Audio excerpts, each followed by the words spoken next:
meeting together on April the 3rd, 2023, in the headquarters of the BBVA Foundation in Madrid, Spain, in order to deliberate and decide. The committee has resolved to grant the BBVA Foundation Frontiers of Knowledge Award in the music and opera category in his 15th edition to Thomas Adès. The extraordinary international reach of his works make Thomas Adès one of the most acclaimed musicians of our time. His extensive catalogue of compositions that comprises all genres, symphonic, piano, chamber music, ballet and opera, along with his intensive activities on concert halls around the world as a pianist and conductor, make him an essential reference in today's musical scene.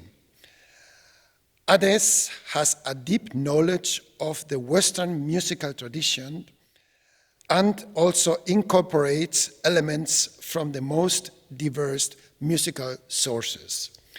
His works include milestones of contemporary music such as Azula, 1998, commissioned by Simon Rattle, In 7 Days, Polaris, Tevot, and others, which are already mainstays of concert repertoire.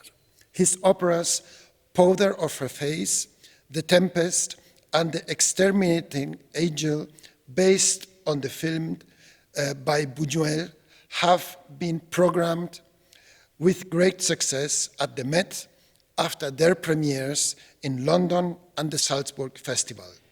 Last year, the Royal Opera House hosted the premiere of his ballet, The Dante Project. The jury highlights the communicative capacity of his music, which connects transversally with the diverse audiences around the world while opening up future horizons.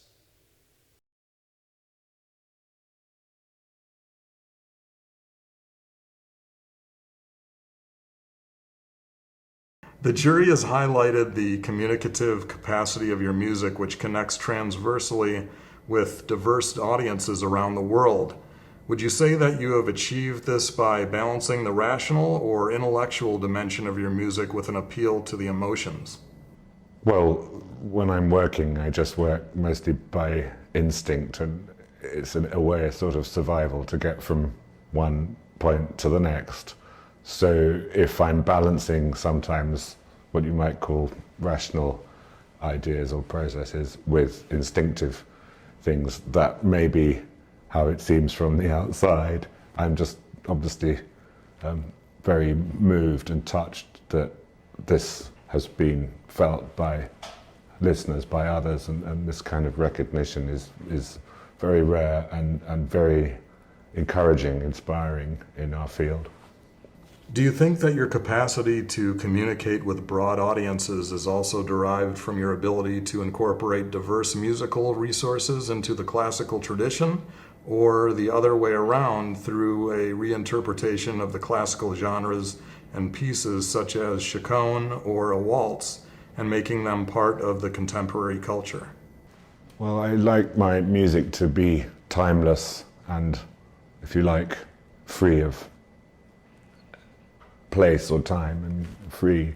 And I think that the problems facing someone like me when you stare at a blank page thinking what happens next, or however it may be, are in some ways the same problems as would have faced anyone in 1400 or 1826 or 1603. It doesn't matter. What do you do next? What's the next step on the path? How do you continue to plough this field, whatever it is, in a way that is right, that makes some kind of musical story? So if I find myself using one or another structure or pattern that is available to me, that's just the way it is, so be it. And I think that one has to remember that if you use an analogy like medicine or whatever, that there are huge advances in what we know or how we do things, but we're still dealing with the human body. Could you tell us your ties with Spanish culture and specifically with the Spanish Surrealist movement? Well, I grew up, if you like, with Surrealism all around me because my mother is a historian of Surrealism and has written books about, for example, Salvador Dali, whom she knew.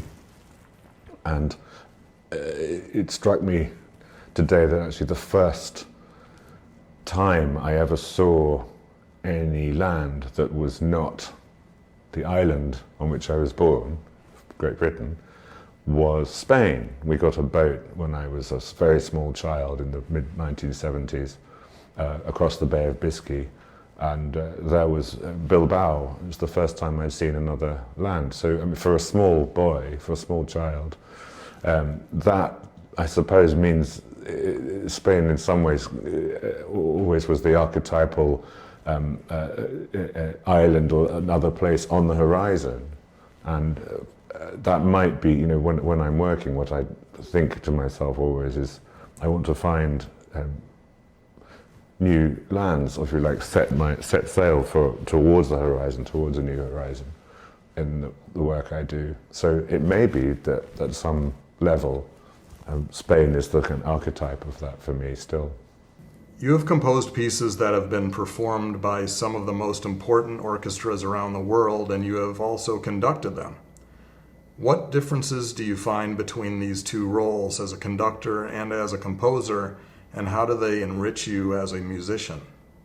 Well, composing is essentially a solitary activity that you spend what can seem endless hours and days and weeks at home working on this score. The score is really just a map of a soundscape, or if you like, a blueprint for a vehicle which is going to be the piece. And that only really comes to life in performance. So when I go out into the real world to conduct the piece, I am able to present it in a way that I suppose is a more idealized way, and I can show with my gestures, I hope, as best I can, how I intend these sounds to be. And it's also, of course, nice for me as an essentially someone with an essentially solitary job to spend time with people, with actual musicians, and I love the moment of, if you like, contact between what can be sounds that only exist in my head so far, and then I transfer to a sort of code on paper in the musical notation, and the contact with somebody holding a violin or hitting a drum or is very exciting. And I think if I'm conducting, I can say, you know, actually, could you hit it there rather than there, or could you play the violin in slightly more like this here or there? I can say, get as close as I can in the time available to what I want.